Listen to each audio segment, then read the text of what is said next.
23 years ago, Tony Fernandes bought a dying airline for RM1 and inherited 40 million ringgit of debt. Everyone thought he was crazy, but that RM1 changed Malaysia's aviation forever. Fast forward to today, AirAsia is being rebuilt again, just like he did back in 2001. The difference? This isn't just a restart, it's a reinvention. Capital A is no longer just a name. It's a completely new machine with 5 engines: online travel, logistics, engineering, F&B, and branding. And the question every investor is asking, can Capital A fly like how AirAsia did?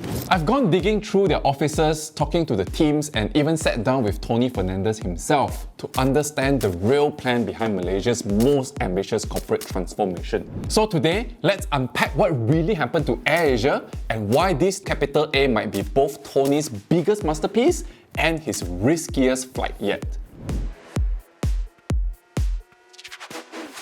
So, let's start from the top. What actually happened to AirAsia and Capital A? In short, Capital A, the holding company behind AirAsia, just moved all its airlines into AirAsia X. Along with that move, it handed over 3.8 billion ringgit worth of debt to this new airline group. Think of it like this. Tony just took the AirAsia name, the planes, and the debt and hand over them to AirAsia X.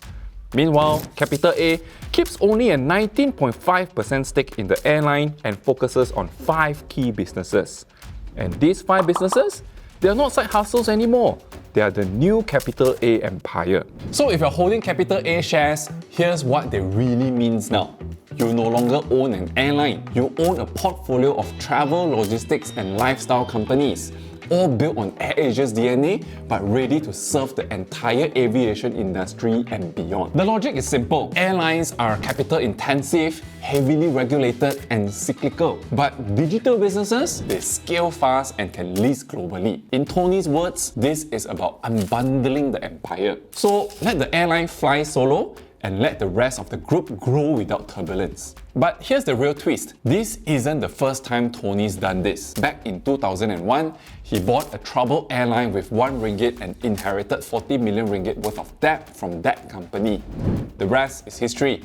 We know Tony and his team turned the company around to what AirAsia is today.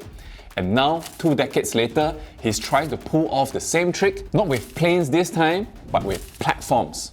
So, the question is, can the same magic work twice? Let's take a closer look at what's now inside Capital A and how each business is supported to power this new group. Firstly, remember how AirAsia used to move people across Asia? Now it moves packages. Teleport started as a simple cargo division, basically filling up the extra space in AirAsia's planes. But during the pandemic, that idea exploded. Today, it's one of Southeast Asia's fastest growing logistic players. They've already partnered with over 50 airlines, moved more than 15 million parcels every quarter. That's not just ambition, that's e-commerce scale volume. And here's the clever part. Teleport doesn't own a massive fleet of trucks or warehouses. It's an asset-light platform riding on other airlines' belly space. Exactly the same low-cost philosophy that made AirAsia famous. It's the clearest signal that Capital A's DNA, fast, efficient, and tech-driven, still works beyond aviation. Secondly, it's a business that runs quietly, but it's powerful. Asia Digital Engineering, or ADE. ADE is Capital A's MRO, maintenance, repair, and overhaul company. And right now, it's already generating over 700 million ringgit in annual revenue, and it's profitable. That's not a small feat. Airlines service their planes constantly. It's mandatory and it's expensive. So instead of paying others to do it, Tony built ADE to fix AirAsia's own planes. And now it services other airlines too. They've got a 14-line hangar in KLIA and more planned for the rest of the region amid growing demand. Think of it as the quiet cash cow. Predictable, essential, and completely scalable. And unlike airlines, this business doesn't depend on fuel prices or passenger traffic. Next, this one you'll probably use, AirAsia Move. It started as the AirAsia Super App, but after its recent rebrand, it's now one of Malaysia's leading travel apps. And it's finally profitable. In 2024, it pulled in a total of 61 million ringgit profit after tax. And the app isn't just selling AirAsia flights anymore. You can now buy tickets for other airlines, book hotels, even arrange rides. Tony calls it the biggest company in Capital A. And he's probably right. This is Capital A's best chance to become a tech stock. Then there's AirAsia next, the group's branding and IP engine. It's the newest and probably the most underestimated part of Capital A. Think of it as the arm that turns the AirAsia name, its characters, its design, and its entire identity into a revenue-generating ecosystem. Traditionally, AirAsia's brand was tied to flights. Today, Tony wants that brand to live everywhere, in lifestyle products, in kids content, in digital experiences, even in global licensing deals. This is where AirAsia Buds comes in. It sounds small today, but if this takes off, it becomes an asset-like business with global potential, the same way Disney monetizes its character far beyond theme parks. Instead of burning cash like a typical startup, AirAsia Next is designed to monetize a brand that already has 800 million passengers worth of recognition across Asia. In other words, this is Capital A extending the AirAsia identity far beyond planes. And finally, the smallest but most emotional engine, Santan. Santan started with in-flight meals, Pak Nasir's nasi lemak, Uncle Chin's chicken rice, dishes that became part of AirAsia identity. Today, Santan's selling ready-to-eat products in supermarkets and even online. It's not a massive profit driver yet, but it's a symbol. It keeps the AirAsia spirit alive on the ground in people's daily lives. In my opinion, the year 2026 isn't just another year for Capital A.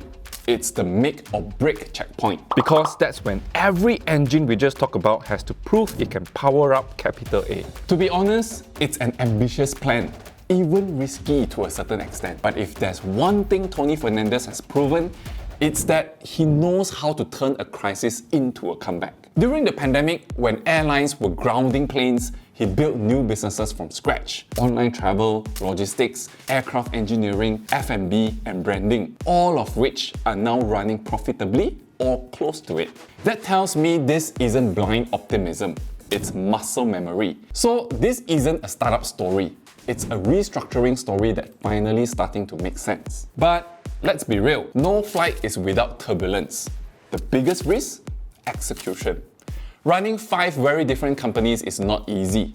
Each has its own market, its own competition, its own KPIs. Teleport will be up against giants like DHL. ADE has to compete with big maintenance players like SIA Engineering. AirAsia Move is fighting for screen time with Booking.com and Traveloka. And even though Capital A has great brands, brand loyalty alone doesn't guarantee profitability. And one more thing people overlook.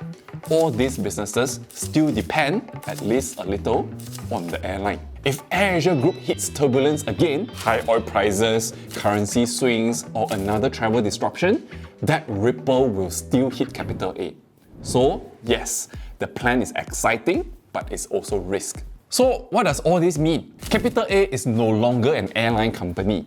It's an ecosystem, a group of platforms built from the same DNA that once made Now Everyone Can Fly possible. Tony described this journey as rebuilding a damaged plane and getting it ready for takeoff again. For now, the engines are warming up, the runway is clear, and Tony Fernandes, he's smiling again. You know, after spending all this time at Red Q, Capital A's headquarters, and even sitting across from Tony himself, I realized something. The AirAsia story has always been about defying gravity.